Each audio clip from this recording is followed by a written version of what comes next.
What is up, squad? It's your boy PinoE here, and I'm back with another one for you all. Do me a favor, stop what you're doing, help the channel grow, smack that like button, share this video, and if you're new around here, subscribe. Now let's get into it. Let's kick today's video off with Vans and a look at the upcoming Supreme Vans Skate Mid Pro collection. You all know I keep it 100 with you all the time, so let's be real, this collection is garbage. The collection comes in blue, yellow, pink, and black colored uppers made of premium suede with velvet leopard print, with Supreme branding found on the heels. Garbage or not, these are gonna sell out, and they're available March 2nd in New York, LA, Paris, and online, followed by a March 4th release in Japan. Over to Diadora, and for anyone old enough to remember, Diadora was quite a huge company back in the 80s and early 90s, especially so in the UK. Feeling a little nostalgic, Diadora has decided to release the 80s in the UK collection, which includes apparel, along with multiple colorways of the B Elite sneaker silhouette in both men's and women's sizing. The footwear is decent, but a little too plain for my styling, but I have to say I do like those sweaters. But for any of you watching who like any of this collection, then check your local Diadora retailers now, because it's all available at global retailers. Now this pair's more to my liking. This freshly released V7000 Beretta comes in a bijou blue and white colorway and features a synthetic mesh upper with suede overlays and a printed sock liner. Also featured on the heel of the shoe is embroidered branding on one heel and 53 degrees on the other, and to be completely honest, I have no idea what that 53 degrees is about. If you want them, look for them now at select retailers like a few.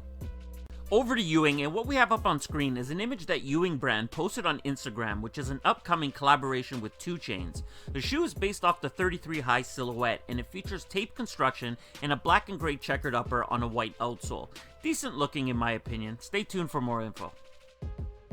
Now to Puma, and a look at the Puma Blaze of Glory sock, which is inspired by the Dutch artist MC Escher. Coming dressed in either a white or black colorway, the pair features a color-shifting 3D mesh upper with a sock-like construction. Other details include a mesh toe with iridescent feather detailing. Puma branding is found on the heel and tongue tag, and the Puma Trinomic midsole and a rubber outsole. You could pick both these pairs up today at select Puma retailers like the Goodwill Out. Now let's move over to Adidas and the Adidas Ultra Boost 3.0. You already know they're coming out on March 1st, and retail for the triple black pair is set at $200, but if you were hoping for a big release, then you're gonna be disappointed. Here's a look at the release maps for Foot Locker and Foot Action, and these will also be available on the Adidas website, but what I don't understand is why they're limited. They're not a collaboration, they're not a special anniversary drop, they're a flagship model which should have no reason to be limited. But it is what it is, good luck. I've also spoke about the Adidas Harden Volume 1 Fear the Fork, and that they're coming out this Saturday, March 4th for $140, and we also have the Foot Locker release map for these as well. The release map for these is just as stupid looking as the Triple Black Ultra Boost, and I'm going to keep myself from cursing today, so it's best we probably just move on. Hey, check this picture out. It's David Beckham wearing a Yeezy Ultra Boost. This picture was taken in 2015. Anyway, moving on. The Adidas A16 Plus was inspired by a soccer boot, and I actually kind of like these. Up on screen is a first look at the Adidas A16 Plus Pure Control Ultra Boost Gray Camo. The pair features a gray prime knit upper with matching 3 stripes branding. Gray camo hits the heel counter, which all sits on a white boost mid and a black outsole. This will be a limited drop on March 1st at select retailers. Back in January, I gave you all a first look at the Alexander Wang Adidas Ultra Boost, and his capsule with Adidas Originals is finally set to release. The collection includes 2 pairs of the Alexander Wang Adidas Boost, along with matching apparel utilizing the upside-down trefoil concept. What surprises me the most is that the footwear is actually priced fairly. The white pair is being called the AW Run Clean, and they'll release for $180, and it's a very simple white prime knit slip-on with a boost mid and upside down trefoil logo. Meanwhile, the black pair is being called the AW Run, and those will retail for $230. Now that pair has a very interesting lacing system that actually tightens at the heel. The collection will release at a handful of select retailers on March 1st, but a wider release will take place a few days later on the Alexander Wang website along with adidas.com. Now to my homeboys at Nike, and first up we have the Nike Air Max 90 Ultra 2.0 Flyknit. You all know the detail on these. March 2nd is the date and $160 is the price. Well, today I have the Foot Locker release calendar for these, and as I suspected, these will be a limited drop. Now that the map is out, I also suspect the trolls will pop their head up from under the bridge, so to those of you who like them, good luck, and remember they will also be available at other select retailers along with the Nike Sneakers app. So take note, guys, if you're going to show up to the Oscars to present an award with Michael J. Fox, there's only one car you can show up in, and that's the DeLorean, and there's only one pair of shoes you could be wearing, and those are the Nike Mags. After starring in a Back to the Future bit, Seth Rogen and Fox pulled up to the stage in the DeLorean car from the trilogy. On Seth Rogen's feet, the Nike Mag. If you're wondering what the value of these are, they've sold from $30,000 to $60,000 since debuting last October. Next up, we got the Nike Flyknit Racer Goddess. The Goddess of Victory is the theme for these triple white racers, and heads up because they're releasing on International Women's Day. Now, in case you don't have that date memorized, it falls on March 8th, and retail set at $150. And yes, these will sell out instantly. And even though they're being called Goddess and releasing on International Women's Day, they will be available in full-size runs. So guys, you don't have to worry about curling up your toes. Just one thing though, they look triple white, but they're not. The outsole is actually Sail, which is an off-white colorway. Regardless, I'm copping. The Air Force One Wheat. It's a shoe that always makes an appearance and it always sells out, but this time this releases for Team Small Feet.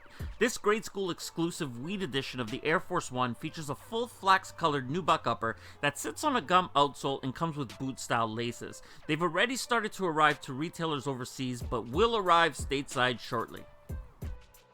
The pre-Montreal Racer Vintage Premium was originally designed as a running spike in the mid-70s. It took on greater meaning with the endorsement of a historical runner and Nike icon Steve Prefontaine.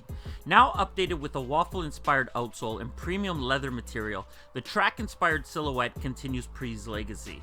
The women's exclusive pre-Montreal Racer Premium Smoky Blue drops March 6th for $110 on the Sneakers app and at select retailers. I'm really digging this smoky blue colorway, combining an early 80s cross-country running profile with the zen-like elegance of a Roshe. This style brings a fresh, everyday look. Nodding to the past is a nylon tongue with exposed edges, suede overlays, and waffle-inspired traction pattern wrapping a Roshe 1 outsole. Finishing the look is an easy-to-pair smoky blue shade. This women's exclusive Roshe Waffle Racer Premium pair also drops on March 6th for $120 on the Sneakers app and select Nike retailers.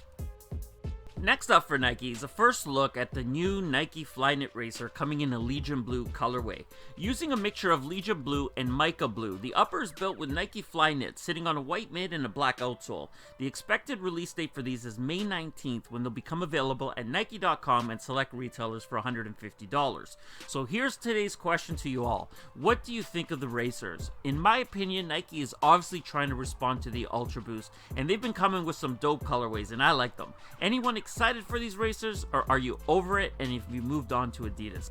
Damn, I didn't realize how much Nike news there was today, but keeping things moving, we got a first look at the Nike Kyrie 3 Duke. Coming in a blue colorway with the letters DU wrapping on one side of the shoe and KE on the other, with a varsity jacket inspired chenille Nike swoosh, this shoe will make its appearance on court February 28th when Duke takes on Florida State. The pair will release, however, on March 10th for $120 on Nike.com and on the Sneakers app. Over to Jordan Brand, and first up we have a first look at a grade school exclusive Rare Air. This pair continues with the Jade theme that we see in the upcoming Air Jordan 6 GS Hyper Jade, and it's built with a black base nubuck upper with Hyper Jade accenting on the tongues, Air Jordan logo, and tongue tag. Completing this pair off is a stitched Nike Air on the heel, a white midsole, and a matching black outsole. Some retailers like Bait already have these out for sale, and they will be making their way to Nike.com very soon for $95. I've showed you all plenty of looks of the Air Jordan 4 Pure Money, but today on Instagram I shared a photo that captures a special detail that was also included in the 2006 pair. That detail lies on the inside of the heel tabs. Pure Money stitched to the inside of the heel tab using a tonal color. Jordan Brand has been known for knowingly or unknowingly leaving out small details on their retros, and people have been rightfully pissed in the past, so them nailing this one is dope. Remember, May 13th is the date and $190 is the price. And last up for today, we get a better look at the Air Jordan Retro 1 High OG that I posted a couple weeks back, and it does appear that this shoe is actually the metallic red pair. There's still not a date for this release, but they will be dropping this year, so stay tuned for more. And that does it for today's video, everyone. If you enjoyed it, and I hope you did, hit that like button. If you're new around here, subscribe, join the squad. If you have something to say, leave it in the comments below, and I'm out!